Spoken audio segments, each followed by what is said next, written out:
پہلے اپنے ایمان کی حفاظت کرو. اللہ کی نظر میں میرے بھائی دولت بعد میں ہے, سب سے پہلے کیا ہے؟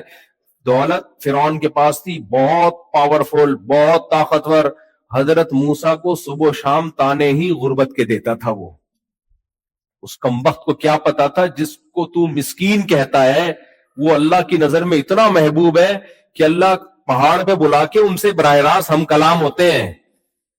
وَكَلَّمَ اللَّهُ مُوسَىٰ تَكْلِيمًا. قرآن میں سب سے زیادہ جس پیغمبر کا نام ہے نا, موسیٰ علیہ السلام کا ہے. بڑا مزہ آتا ہے, ہر تھوڑی دیر کے بعد موسیٰ موسیٰ موسیٰ. کوئی قرب تھا نا اللہ کا موسیٰ علیہ السلام سے؟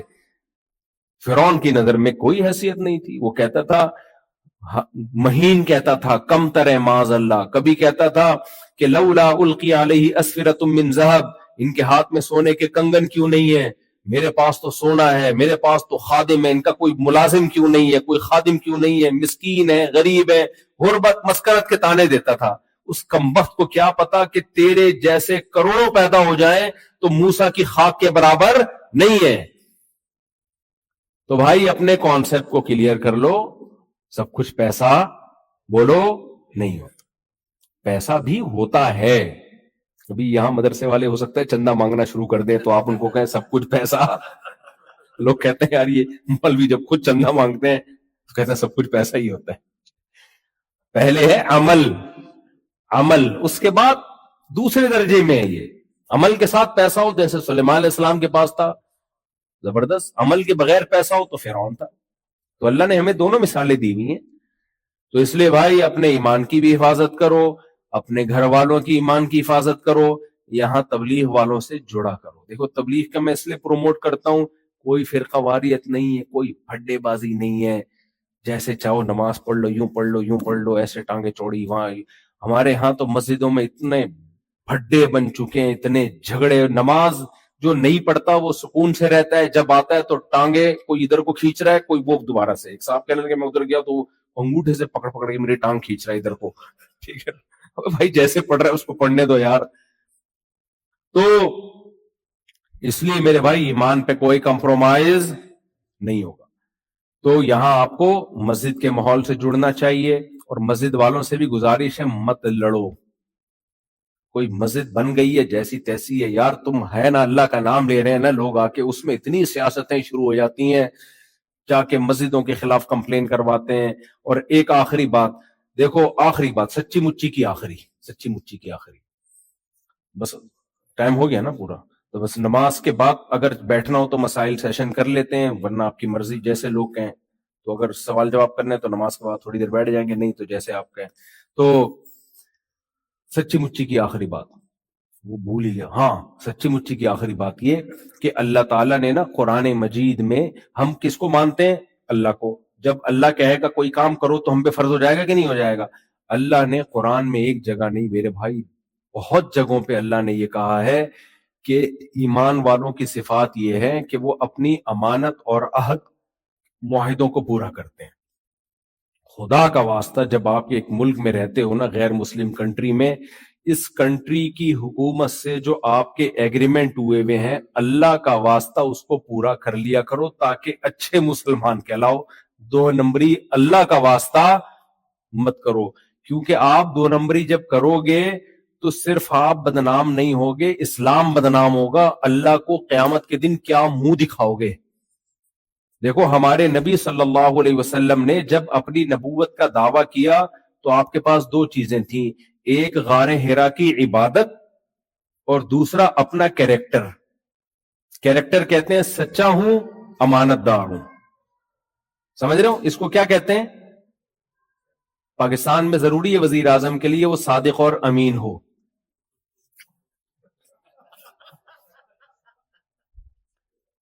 ابھی میں نے ہنسی روکی ہوئی ہے, پھر کبھی فرصت سے ہنسوں گا اس میں, کیونکہ پھر یہ ہنسی کی توہین ہے. تھوڑا سا ہنسنا اس موقع پر کیا ہے, اتنی زیادہ ہنسنے کی بات میں تھوڑا سا ہنسوں تو غلط ہے نا. کوئی آپ کو اتنا زبردست لطیفہ سنائے اور آپ ہلکا سا ہنسو, اس کو لگے گا یار میں نے اتنے ہنسنے کی بات سنائی تھی تو صرف مسکرا دیا. تو اس لیے میں نے روکا ہے اپنے آپ کو. خیر, تو صادق اور امین, سچ. ہمارے جب آپس کے پھڈے ہیں تو وہ کوئی ایسی ذات ان پھڈوں کو حل کرے گی جو ہم سے اوپر, اور وہ کون ہے؟ کریٹر, جو خالق ہے, جو خدا ہے, وہی کر سکتا ہے. تو کون سا خدا؟ اس میں بھی تو اختلاف ہے.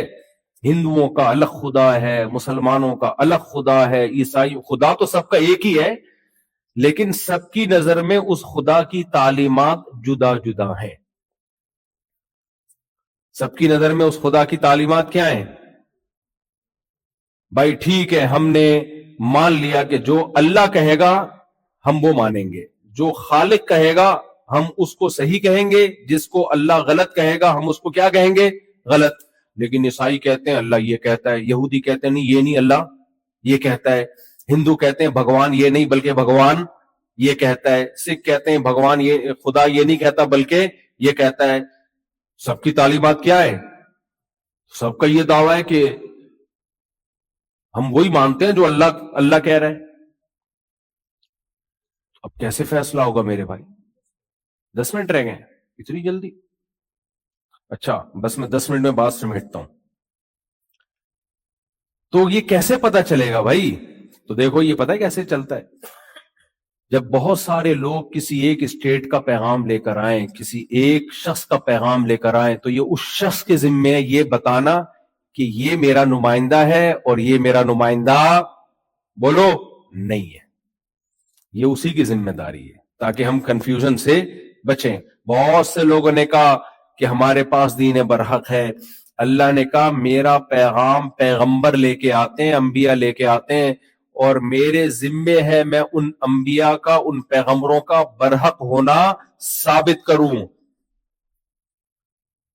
ہمارا دعویٰ ہے مسلمانوں کا کہ لاسٹ میسنجر آف گاڈ محمد صلی اللہ علیہ وسلم ہے. آپ کے پاس جو پیغام ہے وہ دنیا میں کسی کے پاس نہیں ہے, وہی برحق پیغام ہے. آپ جو کتاب لے کر آئے وہی برحق ہے.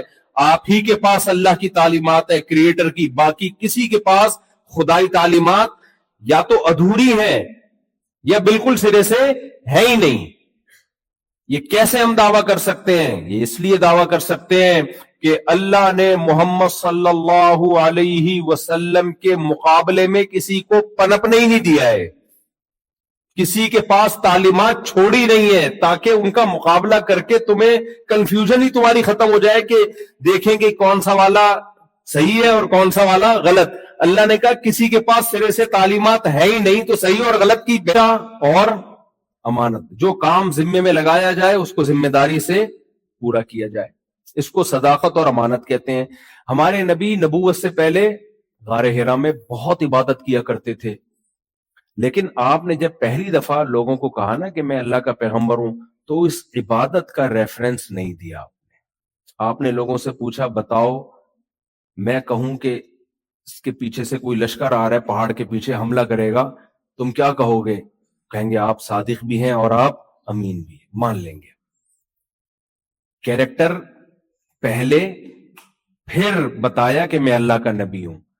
آپ کے مذہب کو کوئی بعد میں مانے گا, پہلے آپ کے کیریکٹر کو دیکھے گا. انہوں نے ایگریمنٹ کیا تھا ہم کینیڈا کی حکومت میں رہ کے ٹیکس ٹائم پہ ادا کریں گے, ہم یہاں جھوٹ نہیں بولیں گے, قوانین کی پابندی کریں گے. تو اگر آپ کیریکٹر لیس ہو, 2 نمبریاں ٹوپیاں ہی ختم نہیں ہو رہی آپ کی, ٹوپیوں کا بزنس پاکستان میں ہے وہی رہنے دیں, یہاں کوئی اور بزنس کریں آپ. صحیح ہے. اور یہ چیزیں جب سامنے آتی ہیں بہت افسوس ہوتا ہے. تو یہ 2 نمبریاں ہمیں نہیں کرنی چاہیے بھائی. یہاں گورنمنٹ سے کہیں جو ہم دیکھو, میں جب بھی آتا ہوں نا یہاں پہ امیگریشن میں, حالانکہ مجھے کبھی مفتاح والے بلا رہے ہیں, کبھی کون بلا رہا ہے, کبھی کون بلا رہا ہے.